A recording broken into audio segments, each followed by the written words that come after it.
ஜெனட்டிக்கா baldness வரப்போகுது அப்படின்னு தெரிஞ்சு அவங்க ஏர்லியாவே வந்துட்டாங்கன்னா அதுக்கு ட்ரீட்மெண்ட்ஸ் முன்னாடியே ஸ்டார்ட் பண்ணிடலாம். ஆனால் ஜெனட்டிக்கா கடவுள் வந்து இது ஒன்று கொடுத்துருக்காரு, பால்னஸ் உங்கள் ஃபேமிலியில் இருக்கு அப்படின்ற மாதிரி கொடுத்துட்டாருன்னா அதை நம்ம இன்டர்வீன் பண்ணி முழுசாக வராமல் தடுக்க முடியாது. ஆனால் என்ன பண்ணலாம், நியூட்ரிஷனல் டெஃபிஷியன்சி நீங்கள் சொன்ன மாதிரி நியூட்ரிஷன் இம்ப்ரூவ் பண்ண நமக்கு டிஃப்ரென்ஸ் தெரிய ஆரம்பிக்கும். ஆனால் ஃபுல்லாக பால்ட் ஆகுறாங்க அப்படின்னா அமேசான் காடுகள்லேருந்து வருது அப்படி இப்படின்னு நிறைய ஆயில்லாம் இருக்குது, அதெல்லாம் இதை தடவுனா வரும்னு உங்களுக்கு ஆடு வந்துட்டே இருக்கும். இப்போ ஃபுல்லாக வழுக்கையா இருக்கவங்க அந்த ஆயிலை ஃபுல்லாக வாங்கி வச்சிருப்பாங்க, அதை போட்டால் வந்துருமோ அப்படின்னு ஒரு ஹோப்பை கொடுக்குற மாதிரி நிறைய இருக்குது. பட் அது இந்த சர்ஜரிலாம் பண்ணுறது எவ்வளோ பெயின்ஃபுல்? இந்த ஹேர் டிரான்ஸ்பிளான்ட் பேஷண்ட்ஸ் வந்து பெயின் இருக்குது அப்படிங்கிறதுனால பாதி சர்ஜரியில் எந்திரிச்சு போகிறதோ பயப்படுறதோ அப்படி இருந்தது கிடையாது.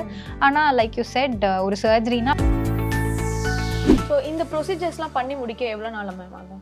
இது டிபெண்ட்ஸ் வந்து கிரேட் ஆஃப் பால்னஸ். இப்போது கிரேட் 3க்கு மேலே ஆச்சு, ரொம்ப நிறைய பால்னஸ் இருக்குது அப்படின்னா ஒரு 2 செஷனில் ஹேர் தின்னிங் ஆகும்ல மேம். ஒரு முடி எடுத்து பார்த்தாலே வந்துட்டு ரொம்ப வீக்காக இருக்கும். ஸோ இது எதனால் வருது, இது எப்படி வந்துட்டு ட்ரீட் பண்ணலாம்? இது மோஸ்ட்டாக வந்து நம்ம கண்ட்ரியில் தான் இந்த ட்ரீட்மெண்ட்ஸ்லாம் பண்ணும்போது everybody is inhaling the fumes also. இதே நீங்கள் வேறு ஏதாவது கண்ட்ரியில் பார்த்தீங்கன்னா இந்த நிறைய ட்ரீட்மெண்ட் பண்ணும்போது எல்லாருமே மாஸ்க் போட்டிருப்பாங்க. ஏன்னா அதுலேருந்து வர ஃபியூம்ஸ் கூட உங்களோட ஓன் பிளட் எடுத்து அது சென்ட்ரிஃபியூஜில் ப்ராசஸ் பண்ணிவிட்டு சீரம் மட்டும் செப்பரேட் பண்ணிட்டு அந்த சீரம்குள்ளே வந்து இந்த தட்டணும்னு சொல்ல பிளேட்லெட்ஸ் இருக்கும், அந்த பிளேட்லெட் மட்டும் எடுத்து இன்ஜெக்ட் பண்ணுறது தான் பிஆர்பி. இது கண்டிப்பாக எஃபெக்டிவாக இருக்கும். இது நிறைய இதெல்லாம் நீங்கள் வந்து தலையில் தேய்ச்சிக்கணும்னு நினைக்கிறீங்களோ அதெல்லாம் வந்து லோக்கலாக போடுறத விட சாப்பிட்றது பெட்டர். லைக் ஆனியன் இந்த கார்லிக் இதெல்லாம் தலையில் தேய்ச்சா வளரும்னு சொல்லுவாங்க. அதை வந்து நீங்கள் வாய் வழியாக சாப்பிட்டீங்கன்னா it will improve hair. So நீங்கள் சொன்னீங்களா இப்போ ஆனியன் கார்லிக்லாம் இது ரொம்ப ஒரு பாப்புலரான ஒரு விஷயம். எல்லாருமே ஏதாவது முடி கொட்டுதுன்னா வெங்காயம் தேய்ங்கன்னு சொல்லுவாங்க. ஸோ இது உண்மையா? இதெல்லாம் இதுக்கு வந்து குவி இந்தியாவின் தலை சிறந்த vernacular edtech brand, skilling everyone everywhere. Hi ma'am. Hi. Okay, so இப்போ இருக்கிற ஜென்ரேஷனில் எல்லாருக்குமே இருக்கிற காமன் ப்ராப்ளம் வந்துட்டு ஹேர் ஃபால். ஸோ சர்வே படி பார்த்தப்ப கூட ஹேர் டிரான்ஸ்பிளான்ட்டுக்கு தான் நிறைய சர்ஜரிஸ் பண்ணுறாங்க அப்படின்னு சொல்லிட்டு நான் இப்போ ரீசெண்டாக படித்தேன். ஸோ இது எதனால் வருது? ஏன் இங்கே இப்போ இருக்கிறவங்க எல்லாருக்கும் இவ்வளோ ஹேர் ஃபால் ப்ராப்ளம்ஸ்? ஃபர்ஸ்ட் நியூட்ரிஷன்லேருந்தே ப்ராப்ளம் இருக்குது. முன்னாடி இருந்த மாதிரி இப்போ நியூட்ரிஷன் கிடையாது. ஜங்க் ஃபுட்ஸ் அதிகமாகிடுச்சு. தேவையான நியூட்ரியன்ஸ் வந்து நமக்கு கிடைச்சா அது வந்து பாடிக்கு முதல்ல ஃபங்க்ஷனிங் ஆர்கன்ஸ்க்கு கொடுத்துட்டு தான் மிச்சம் இருக்கிற ஹேர் ஸ்கின் எல்லாத்துக்கும் கிடைக்கும். ஃபங்க்ஷனிங் ஆர்கன்ஸுக்கே இப்போ வந்து கரெக்டான நியூட்ரிஷன் கிடைக்கிறதில்ல. ஃபுட்டு சீப் ஆகிடுச்சு, நிறைய ஃபுட்டு சாப்பிட்றாங்க, ஆனால் நியூட்ரிஷியஸ் ஃபுட்டு எடுக்கிறதில்ல. அது ஒரு ப்ராப்ளம். அது இல்லாமல் ஸ்ட்ரெஸ்ஸுமே இன்க்ரீஸ் ஆகிட்டே போகுது. ஸ்ட்ரெஸ் இன்க்ரீஸ் ஆக நீங்கள் எல்லாத்தையுமே ஸ்ட்ரெஸ்னால வருதுன்னு சொல்லலாம். ஹார்ட் அட்டாக் வந்தால் ஸ்ட்ரெஸ்னால வருதுன்னு சொல்லலாம், ஹேர் ஃபால் வந்தால் ஸ்ட்ரெஸ்னால வருதுன்னு சொல்லலாம், ஃபேஷியல் ஏஜிங் ரொம்ப சீக்கிரமாக வருதுனாலும் ஸ்ட்ரெஸ்னால வருதுன்னு சொல்லலாம், ஒபிசிட்டி வெயிட் அதிகமாக இருக்கிறதும் ஸ்ட்ரெஸ் அதிகமானா ஓவர் ஈட்டிங் பண்ணி வருதுன்னு சொல்லலாம். ஸோ ஸ்ட்ரெஸ்ஸை வந்து நிறைய விஷயத்துக்கு ரீசனாக சொல்லலாம். ஃபஸ்ட்டு நியூட்ரிஷனும் ப்ராப்ளம், அப்புறம் ஸ்ட்ரெஸ்ஸும் ப்ராப்ளம், அப்புறம் நிறைய விஷயம் இருக்குது. இப்போ ரீசெண்டாக வந்து நம்மளோட ஏர் குவாலிட்டிலேருந்து வாட்டர் குவாலிட்டிலேருந்து எல்லாமே மாறி இருக்குது. ஸோ அதனால் இது எல்லாத்தினாலையும் வந்து ஹேர் லாஸ் ரொம்ப அதிகமாக இருக்கும். இப்போ வந்துட்டு நியூட்ரிஷனல் டெஃபிஷியன்சினால வர ஹேர் லாஸுக்குலாம் மோஸ்ட்டாக மெடிகேஷன்ஸ் இருக்குது. சில பேருக்குலாம் ஜெனட்டிக்ஸாகவே முடி கொட்டி அவங்களுக்குலாம் நிரந்தரமாக வந்துட்டு முடி சொட்டை ஆகிடுது. ஸோ இதெல்லாம் ட்ரீட் பண்ணுறதுக்காக ஏதாவது சர்ஜரிஸ் இருக்கா? ஜெனட்டிக்கா பால்னஸ் வரப்போகுது அப்படின்னு தெரிஞ்சு அவங்க ஏர்லியாவே வந்துட்டாங்கன்னா அதுக்கு ட்ரீட்மெண்ட்ஸ் முன்னாடியே ஸ்டார்ட் பண்ணிடலாம். ஆனால் ஜெனட்டிக்கா கடவுள் வந்து இது ஒன்று கொடுத்துருக்காரு, பால்னஸ் உங்கள் ஃபேமிலியில் இருக்குது அப்படின்ற மாதிரி கொடுத்துட்டாருன்னா அதை நம்ம இன்டர்வீன் பண்ணி முழுசாக வராமல் தடுக்க முடியாது. ஆனால் என்ன பண்ணலாம், டிலே பண்ணலாம். இப்போ சில பேருக்கு ஜெனட்டிக்கா பால்ட் ஆகிறது வந்து ஒரு மிட் 20ஸ்லேருந்து லேட் 20ஸ்குள்ளேயே கிட்டத்தட்ட முக்கால்வாசி பால்ட் ஆகிடுவாங்க. அந்த மாதிரி இருக்கவங்களுக்கு வந்து முன்னாடியே நம்ம ட்ரீட்மெண்ட் ஸ்டார்ட் பண்ணிட்டோம்னா அது 20ல் நடக்கிறத ஒரு 30க்கு தள்ளி போடலாம். இல்லை 30ல் நடக்க போகுதுன்னா அது ஒரு இன்னொரு 10 இயர்ஸே நான் கொஞ்சம் எய்மிங் ஹை ஐ கெஸ் ஒரு இன்னொரு 10 வருஷம் தள்ளி போடலாம். அந்த மாதிரி நம்ம வந்து எக்ஸ்டெண்ட் பண்ணலாம். அந்த ப்ராக்ரெஷனை தடுக்கலாமே தவிர அது நடக்காமல் அப்படியெல்லாம் நம்மளால் ஃபுல்லாக ஸ்டாப் பண்ண முடியாது. நியூட்ரிஷனல் டெஃபிஷியன்சி நீங்கள் சொன்ன மாதிரி நியூட்ரிஷன் இம்ப்ரூவ் பண்ண நமக்கு டிஃப்ரென்ஸ் தெரிய ஆரம்பிக்கும். ஆனால் ஃபுல்லாக பால்ட் ஆகுறாங்க அப்படின்னா அது வந்து நம்ம இப்போ இந்த அமேசான் காடுகள்லேருந்து வருது அப்படி இப்படின்னு நிறைய ஆயில்லாம் இருக்குது, அதெல்லாம் வேலை பார்க்காது. அந்த இடத்துல ஃபுல்லாக பால்டாக இருக்குன்னா அந்த ஹேர் ஃபாலிக்கலுக்கு வளர்கிற தன்மை மொத்தமாக போயிடுச்சு.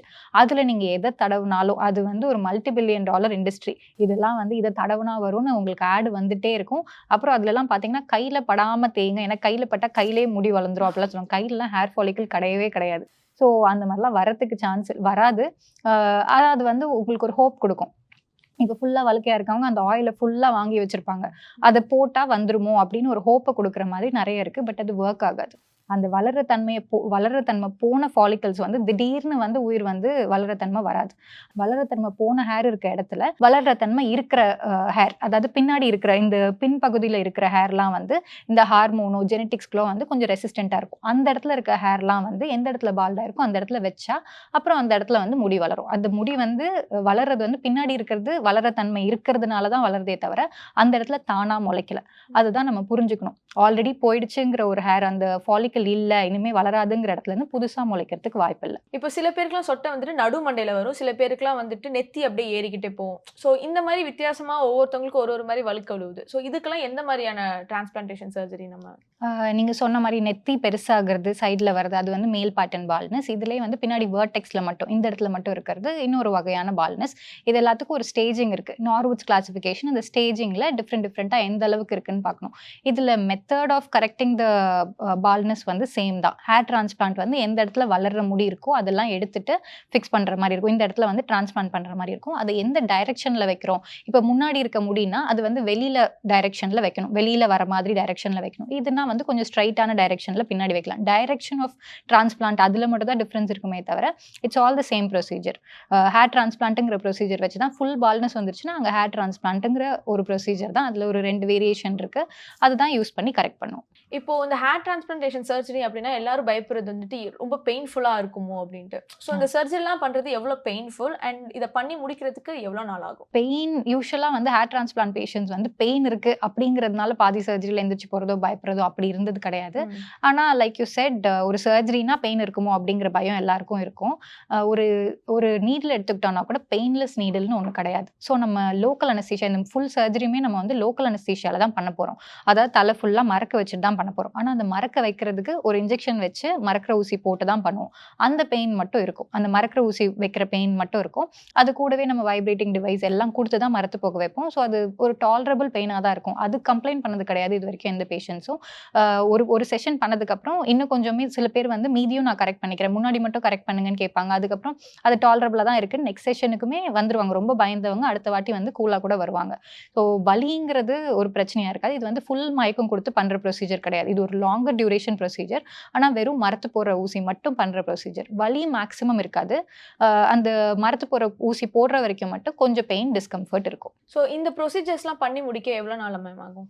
அது depends on the grade of baldness. இப்போ கிரேட் 3க்கு மேலே ஆச்சு, ரொம்ப நிறைய பால்னஸ் இருக்குது அப்படின்னா ஒரு 2 செஷனில் 2 days 3 days கூட ஆகலாம். இதே வந்து ஓரளவுக்கு தான் இருக்குது, இந்த மிடில் பார்ட்டிஷன் மட்டும் கொஞ்சம் பெருசாக இருக்குது, இல்லை மேல் பார்ட்டன் பால்னஸ் இந்த 2 சைடில் மட்டும் கொஞ்சம் உள்ள போயிருக்கு, ரிசீடிங் இருக்குது அப்படின்னா அதுக்கு வந்து 1 day போதும், ஒரு செஷன் போதுமா இருக்கும். சில டைம் வந்து எந்த அளவு பால்னஸ் இருக்கோ அந்த அளவு செஷன்ஸ் கொஞ்சம் இன்க்ரீஸ் ஆகுற மாதிரி இருக்கும். இவ்வளோதான் அப்படின்னு செட் டைம் சொல்ல முடியாது. Let's say maximum 3 days 3 sessions தேவைப்படலாம், ரொம்ப அதிகமாக இருந்தால். இப்போ சம் பீப்புளுக்குலாம் ஹேர் தின்னிங் ஆகும்ல மேம், ஒரு முடி எடுத்து பார்த்தாலே வந்துட்டு ரொம்ப வீக்கா இருக்கும். ஸோ இது எதனால வருது, இதை எப்படி வந்துட்டு ட்ரீட் பண்ணலாம்?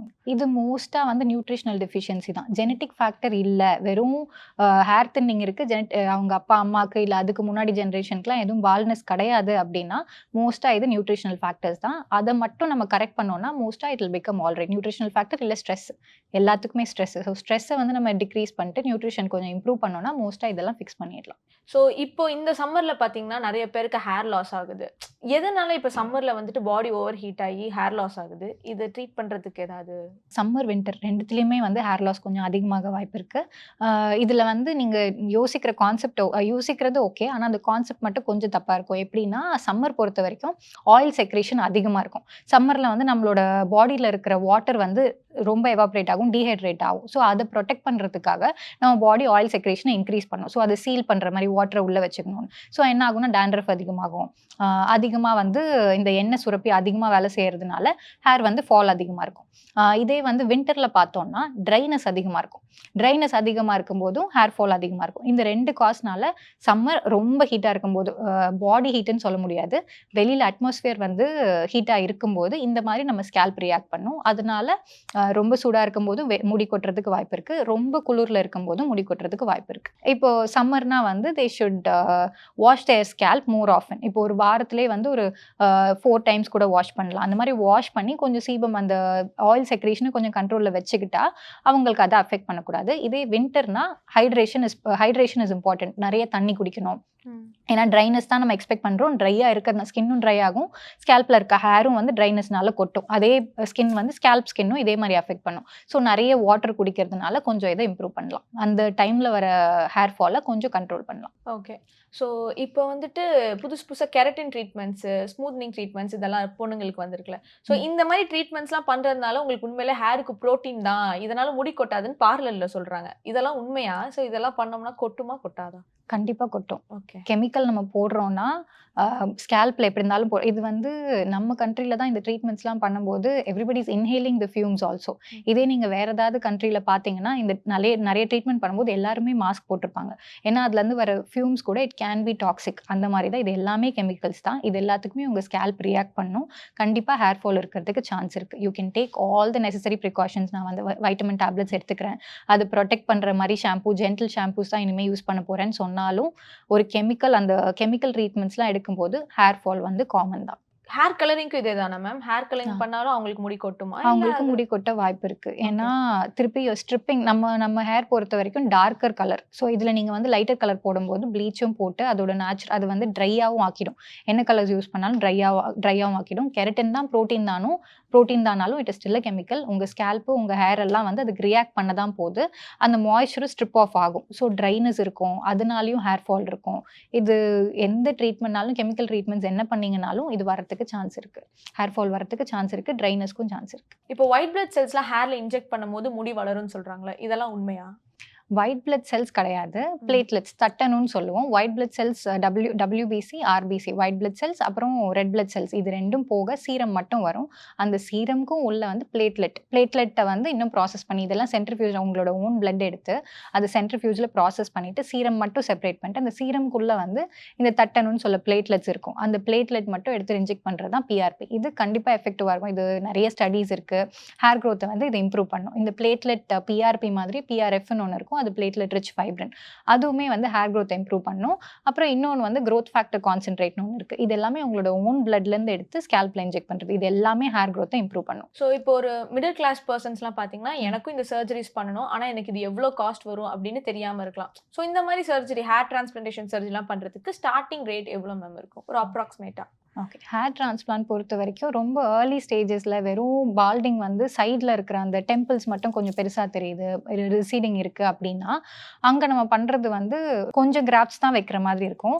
ஸோ ஸ்டார்டிங் வந்து எனிவே பிட்வீன் 30,000 ஸ்டார்டிங் தேவைப்படும். அதுலேருந்து இட் வில் கோ அப்வர்ட்ஸ். எந்த அளவுக்கு கிராப்ஸ் தேவைப்படுதோ அந்த அளவுக்கு இன்க்ரீஸ் ஆகுற மாதிரி இருக்கும். ஓகே. ஸோ இப்போ முடி கொட்டுறதுனா சர்ஜரிஸ் பண்ணிக்கலாம். ஆர்கானிக்காக நம்ம ஹோம் ரெமடிஸ் மூலயமா இல்லை ஆர்கானிக் ஃபுட் மூலயமா நம்ம என்னெல்லாம் பண்ணிக்கிட்டா நம்ம ஹேர் கேரை கொஞ்சம் நல்லபடியாக பார்த்துக்கலாம்? ஓகே, ஃபுட்டு நீங்கள் இம்ப்ரூவ் பண்ணிங்கன்னா கண்டிப்பாக வந்து ஒரு யங்கர் பாப்புலேஷன் வித்தவுட் ஜெனட்டிக் ஃபேக்டர்ஸில் வந்து கண்டிப்பாக ஹேர் க்ரோத்தை இம்ப்ரூவ் பண்ணலாம். இதில் என்னெல்லாம் பண்ணலான்னா, red meat is proven to be better than white meat. இப்போ இந்த சிக்கன் விட மட்டன் இவ்வளோ, ஆனால் இதுக்காக you shouldn't overeat any of these things. அது வந்து it is known to improve hair growth. அதுக்கப்புறம் வந்து milk products are known to improve hair growth. ஆனால் அதுவுமே வந்து you should see if you are not allergic to it. Acne produce பண்ணக்கூடாது, இதெல்லாம் பார்த்து நீங்கள் சாப்பிட்ற மாதிரி இருக்கும். அதுக்கப்புறம் எனிதிங் க்ரீன், ஸ்பினச், எல்லாமே வெஜிடபிள்ஸ், இதெல்லாம் it will improve hair growth. அது இல்லாமல் கேஷ்யூஸ், இந்த நட்ஸ், இதெல்லாம் it will improve hair growth. Berries, fruits, vegetables இதெல்லாம் எடுத்துக்கிட்டாலே வந்து ஹேர் க்ரோத் இம்ப்ரூவ் பண்ணலாம். இதெல்லாம் நீங்கள் வந்து தலையில் தேய்ச்சிக்கணும்னு நினைக்கிறீங்களோ அதெல்லாம் வந்து லோக்கலாக போடுறத விட சாப்பிட்றது பெட்டர். லைக் ஆனியன், இந்த கார்லிக், இதெல்லாம் தலையில் தேய்ச்சா வளரும்னு சொல்லுவாங்க. அதை வந்து நீங்கள் வாய் வழியாக சாப்பிட்டீங்கன்னா it will improve hair growth. So நீங்கள் சொன்னீங்களே இப்போ ஆனியன், கார்லிக்லாம் இது ரொம்ப ஒரு பாப்புலரான ஒரு விஷயம். எல்லாருமே ஏதாவது முடி கொட்டுதுன்னா வெங்காயம் தேய்ங்கன்னு சொல்லுவாங்க. ஸோ இது உண்மையா? இதெல்லாம் வந்து இதுக்கு வந்து இது எல்லாமே பண்ணுறாங்க, ஆனால் வந்து ஸ்டடீஸ் வந்து எதுவுமே ப்ரூவ் பண்ணல இதெல்லாம் எஃபெக்டிவாக இருக்குது, கண்டிப்பாக முடி வளரும் அப்படிங்கிற மாதிரி ஸ்டடீஸ் வந்து கண்டிப்பாக சஜஸ்டிவாக இல்லை. சில ஸ்டடீஸ் பண்ணியிருக்காங்க, இருக்கலாம், அந்த மாதிரி இருக்கலாம், லைட்டாக maybe it can increase hair growth or increase hair growth or promote hair growth அப்படின்னு சொல்லியிருக்காங்க. அலாங் வித் அதர் ட்ரீட்மெண்ட்ஸ் ஒரு கம்பைண்டாக மெத்தட்லாம் யூஸ் பண்ணும்போது லைட்டாக இம்ப்ரூவ் பண்ணலான்னு சொல்லியிருக்காங்களே தவிர இது மட்டும் மெயின் ஸ்டேவாக பண்ணி ஹேர் க்ரோத் இருக்குது அப்படிங்கிற மாதிரி எந்த ஸ்டடீஸும் இல்லை. கண்டிப்பாக அது ஒர்க் பண்ணணும்னு நம்மளால் நம்ப முடியாது. Okay, thank you so much for your time ma'am. Okay, thank you. GUVI, இந்தியாவின் தலை சிறந்த vernacular edtech brand, skilling everyone everywhere.